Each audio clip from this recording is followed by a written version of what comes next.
Люди и собаки живут рядом уже много веков, и за это время между ними возникла особая связь.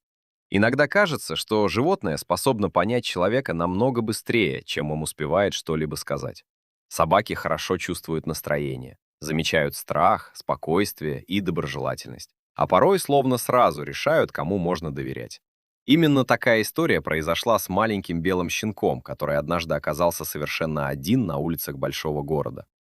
В тот день двое сотрудников полиции, Алексей Морозов и Илья Савин, обходили один из районов Екатеринбурга. Неподалеку от небольшого сквера они заметили крошечного щенка, который осторожно перебегал от одного подъезда к другому и явно не понимал, куда ему идти. Белая шерсть была грязной, малыш выглядел голодным и уставшим, а рядом не было ни матери, ни человека, который мог бы оказаться его хозяином.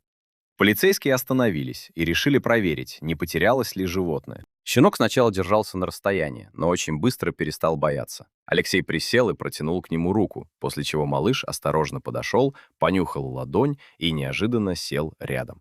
Когда сотрудники продолжили путь, щенок просто пошел за ними. Он не отставал ни на шаг, будто уже решил, что теперь будет держаться рядом именно с этими людьми.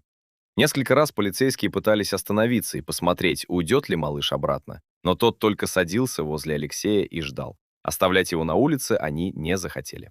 Щенка посадили в служебную машину и привезли в отделение, где ему дали воды и немного еды. По ошейнику или другим признакам определить хозяина не удалось. Малыш оказался очень ласковым и быстро освоился среди людей. За его белоснежную шерсть сотрудники назвали его Снежком.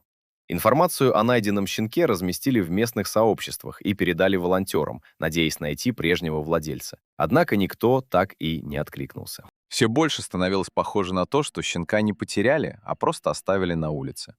Волонтеры согласились помочь найти ему новый дом, и сначала Алексей собирался именно так и поступить. Но за несколько дней произошло то, чего никто не ожидал. Снежок постоянно искал именно его.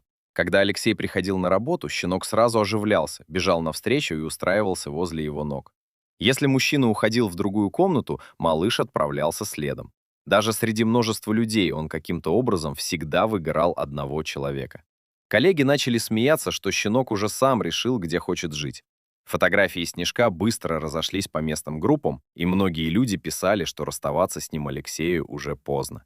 Мужчина и сам постепенно понял, что привык к маленькому спутнику гораздо сильнее, чем ожидал.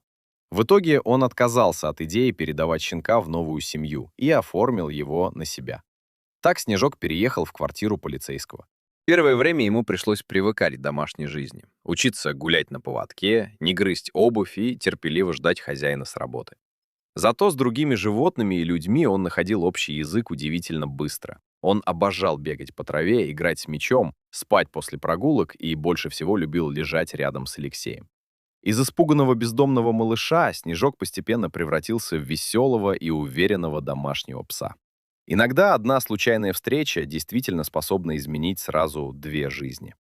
Полицейские просто хотели убрать маленького щенка с опасной улицы, но в итоге тот сам выбрал человека, рядом с которым нашел свой настоящий дом.